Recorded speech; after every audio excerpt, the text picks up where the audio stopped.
Coming up on Network Africa, Al-Shabaab militants attack a police post in Kenya's Lamu County.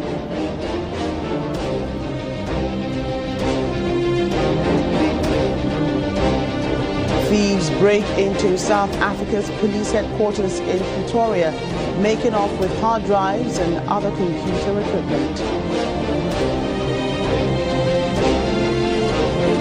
And a Nigerian artist uses string to create portraits.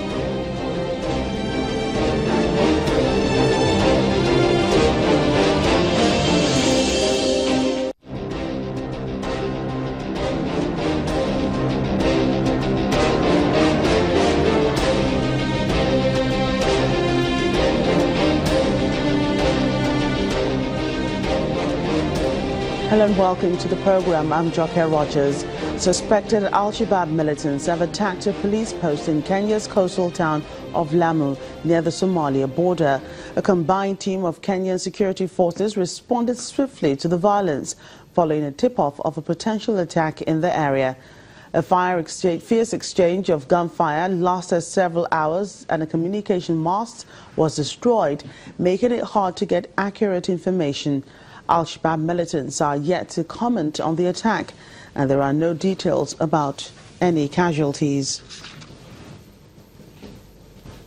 In South Africa, the headquarters of the elite police crime fighting unit, the Hawks, has been raided by thieves. A spokesman for the Hawks says the burglars made off with hard drives and other computer equipment during the Johannesburg break-in. He says no case files were stolen and that it's too early to say who the thieves are or their motives. Meanwhile, the main opposition party in South Africa, the Democratic Alliance, that's the DA, believes the burglary at the headquarters of the Hawks is politically motivated. In a statement, it says that the theft of computer hard drives, among other items, could be as a result of factional fights within the governing African National Congress.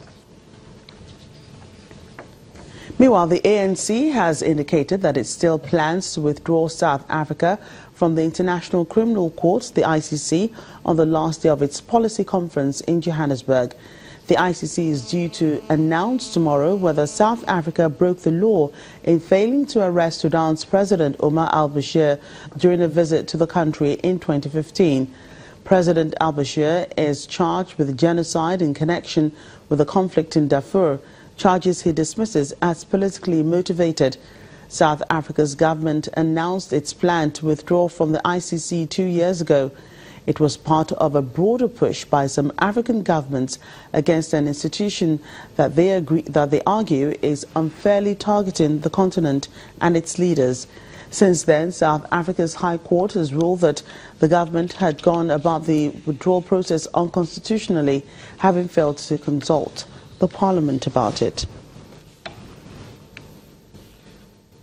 Let's get more on the story from the CEO of Afro-Visionary Legacy, Lebohang Chaka, who joins us live from Johannesburg. You're welcome to the program.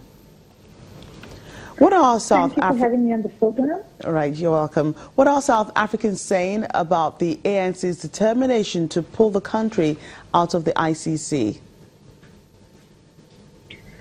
There's mixed reactions to it. There are some South Africans that do welcome the decision, and equally so, there are parties that are quite vocal about it, such as which we saw even last year taking the ruling party to court against their decision. We also have government organizations such as the Amnesty International that have come out very strongly denouncing the decision to leave the ICC.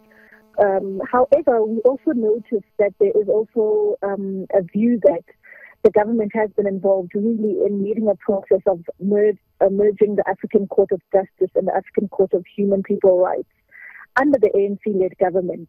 So people do see that the ANC is also pursuing other measures in terms of pursuing justice for the ordinary African.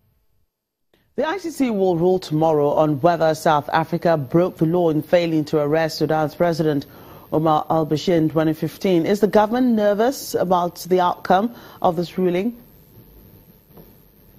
It does not look like the government is nervous about the outcome because today, once again, the ANC, through its National Executive Committee member, Miriam Suharto, issued a statement that they do confirm and that they reaffirm the decision that was taken at the Maum conference in 2012 to say that they no longer want to be a member of the Hague-based court. So as a result, the mere fact that it was reiterated again in a media conference, it shows that they stand resolute and committed to the decision that was taken as ANC delegates and the commission that they will be moving forward. So they do not look nervous at all. The ANC policy conference comes to an end today. Do you think it was able to address some of the internal divisions during this conference? The reports that we're getting is that the ruling party was able to actually reflect. The first 2 days was really reflection about some of the infighting that we see. And we saw the president and other delegates really calling for unity within the ANC. Today, his last speech also was really emphasizing the unity that the party needs to show, especially to the lead-up to the December elective conference. So there is a deep understanding within the ANC that it is about the people and that they should rather move away from political games and they must deal with it in a mature and sound way to be able to unite and really kill the fractions within the ANC. Finally, Lebohang, what more can you tell us about the burglary at the headquarters of the Hawks, the elite police division in South Africa? The burglary was actually discovered on Wednesday morning where, some of the computers that were containing some supply chain, human resource and finance documents were stolen from the Hawks office. It has been said that there has been no official case dockets that have been stolen. And really the Hawks has come against this very strongly to say that it is completely unacceptable. However, at the moment, it must be noted that there's still full assessment of the premises that has to be done by the South African Police Service. Therefore, we cannot entertain any talk about who stole it and so forth because we are, as a country, still waiting for a valid report from the police service to say who's responsible for this. Lebohang Chaka, thank you for your time on Network Africa.